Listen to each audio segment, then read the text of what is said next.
Top Africa Magazine. Il a banné l'Afrique, sa compagne. Africa.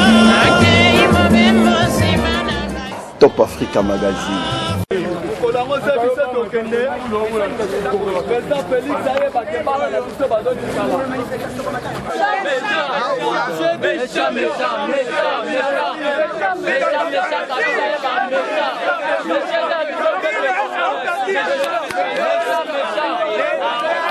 Les 30 Tozo Tambola, et ça droit constitutionnel. Motomo côté à côté kopeki sabiso marche. Tozo ça la marche. Biso nyoso. Ezala nani. Oyo kimbuta solo bawana ki aboyi marche. Biso toyebi angote. To informer ye. To lobite ke akopeki sabiso. To informer ye. Biso to kozala nanzela les 30. Alinga te biso tozo marcher. Pona mboka na biso, pona libération mboka na biso, na dictature ya M. Kabila. Tolingi élection salema na mboka na biso et aussi les 30 et là, on a le bandé en Goa.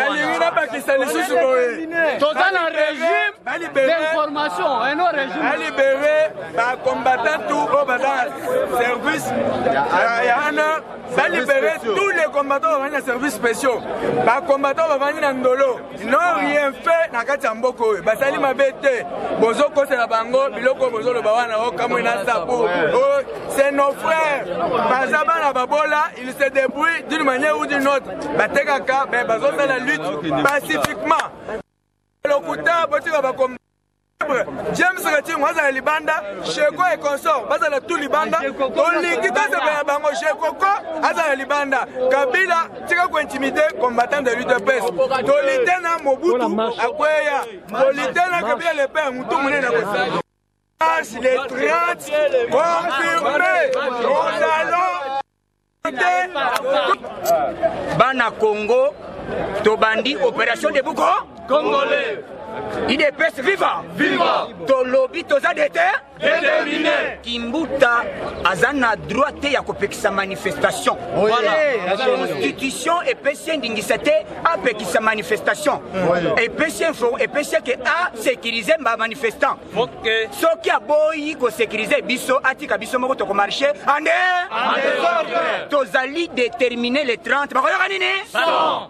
Kabila, Ngonge Belemi, Soko démissionné avant les 30, ça va. Mais les 30, Soko Ndepona, départ à Kabila, animé.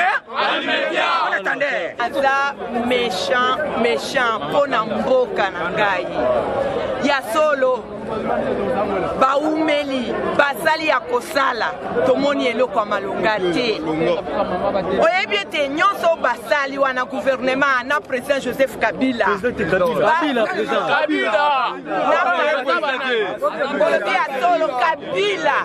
Kutu lelo na mona ki ale kitu na ye moko ata mutu moko betele maboko ya Soni. Na lobi boye. Akanisa teke Congo eza ya kolala, eza na basi. Biso ye yotoko bimaneti ba Jeanne d'Arc na histoire ya France. Tozali libanda toko tambola pona mboka na biso. D'ailleurs, avant tout, nous avons rappelé que nous avons vraiment méchant makasi. Et cette fois-ci, le peuple congolais va se libérer. Le 30 juin, les 30 il y a moi Oyo, qui est la histoire. Et j'informe à tous les motards qui sont au hôtel Malikolo pour que tous les destin en Boka Nabiso. Que non, sakani na biso makasi na kati ya mboka oyo ba violer ba droit na biso, mais cette fois-ci tokosa devrait tozonga na ba droit na biso. Et d'ailleurs tant balo ba pekisi marche qui peut nani ko pekisa marche Kimbuta zana droit à matalikolo constitution te boy ba ete que comme marché ezali droit ya peuple congolais na yango nazali koloba ete biso les 30 tokozala nanzila les motards baza déterminés et je lance mon appel pathétique na ba motards tout les 30 eza libération ya mboka oyo il faut ndeko Kabila na toute sa bande il faut ba kende il faut ba ete que biso ba motards vraiment liseke ezali souté na yango ndeko yeba que non moto ndenge to ana tozala méchant. Nous avons déterminé de préférence que nous devons libérer Mboka Oyo. Et tiens, tu sais que nous devons nous prendre en charge. Et bandit sur les 30. D'ailleurs, les alliés fument dans Bango Basalarato. Et qui déjà que non, écosystème bon. Les 28, c'était prévu ton marché.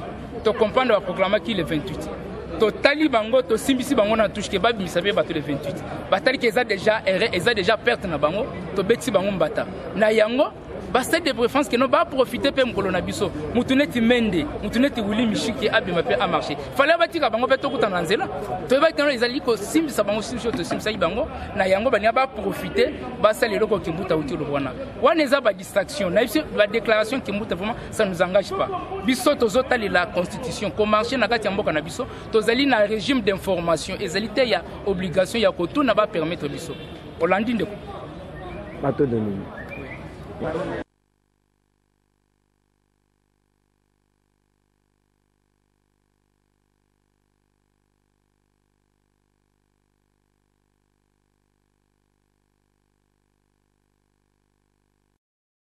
Top Africa Magazine.